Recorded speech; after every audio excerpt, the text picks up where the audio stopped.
Students, in this video, you're going to learn how to complete the square. And the purpose of completing the square, why do you want to learn how to complete the square? Well, when you complete the square, you create a perfect square trinomial. Then you can use square roots to solve the quadratic equation.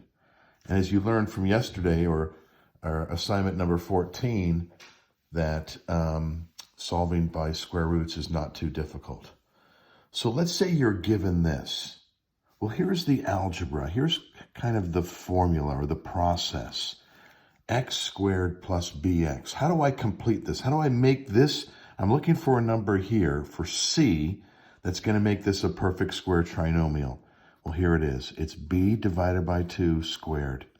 That's what goes here. Then it's a perfect square trinomial every time. So let's look at our example and test it and see if it works. So 6 is b divided by 2 squared. 6 divided by 2 is 3. 3 squared is 9. Positive 9. So if I factor that, I'm looking for factors of 9 and sum of 6. Well, that's obviously 3 times 3 and 3 plus 3. So it's this.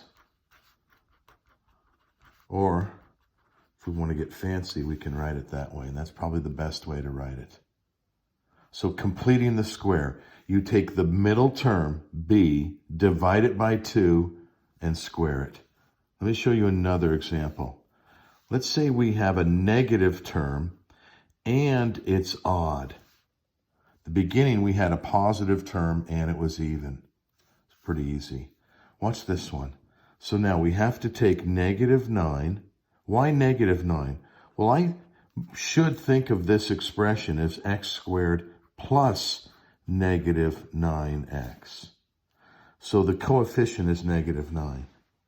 So negative 9 over 2 squared. B divided by 2 squared. Okay, leave it in fraction form, and that's 81 over 4. So to complete this square, it's x squared minus 9x plus 81 over 4. Now watch this. Here's a little trick.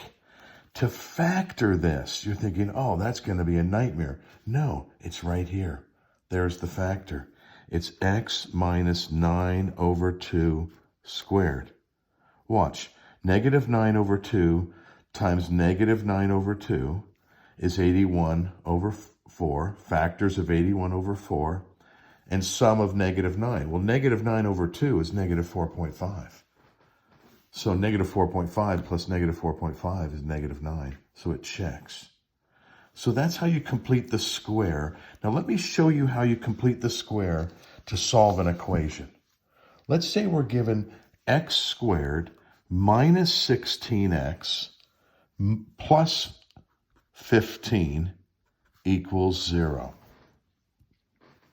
So here's how I show my work, and here's how I think a good method for you is, first off, we want to make it a binomial like we did here. So I'm going to subtract 15 to both sides. And when I do that, I leave space.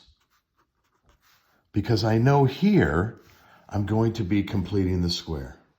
So it's b divided by 2, negative 16 divided by 2, negative 8 squared. Negative 16 divided by 2 squared. That's 64.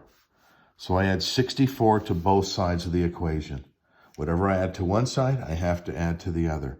Now, I can factor this. And I know it's this. Negative 16 divided by 2, it's x minus 8 squared. Negative 8 plus negative 8, negative 16. Negative 8 times negative 8, positive 64. And over here, I'm left with 49.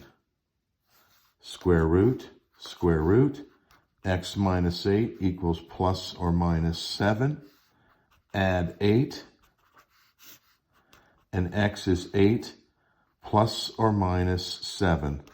So 8 minus 7 is 1, and 8 plus 7 is 15.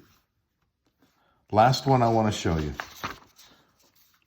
So watch this. Let's say we're given kind of a tough one. 2x squared plus 20x minus 8 equals 0.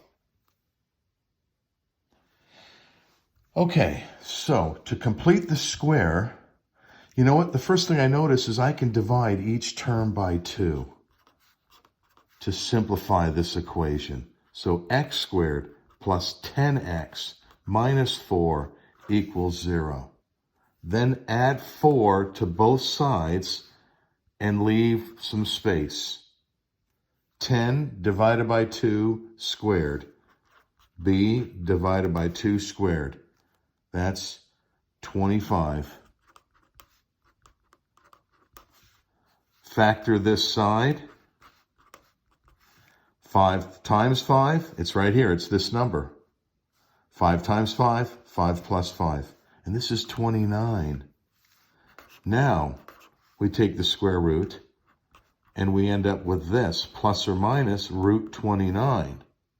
Because that's a prime number. It cannot be simplified any further. So it's x equals negative 5 plus or minus root 29. Now, if it asks you to round that number to the nearest hundredth, then you would need to turn this into a decimal. But if it tells you it wants an exact answer, you would leave your answer in that form. X equals negative, and this is about, it's a little bit more than 5, because we know the square root of 25 is 5 and the square root of 36 is 6. So this is about 5.3 or 5.4. Okay, it's probably pretty close to 5.4. So if they wanted us to round it, it would be negative 10.39, and then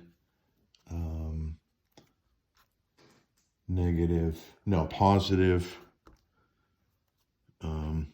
0.39. So to complete the square, it's b divided by 2 squared. Okay, I hope that helps.